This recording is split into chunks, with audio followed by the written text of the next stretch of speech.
Yoko.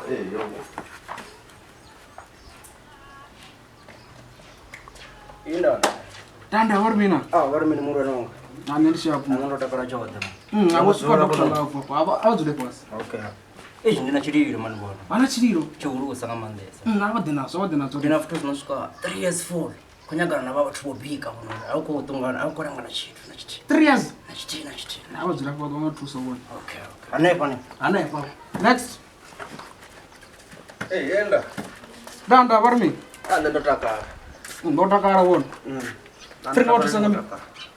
Nende kurota 2 years tusarufuno ba. Tarufuno? Yeah. Basingila bona muntu wona. Ndisingile for 3 months. 3 months? 3 months. Awuzule kwa ndo tuso. Next.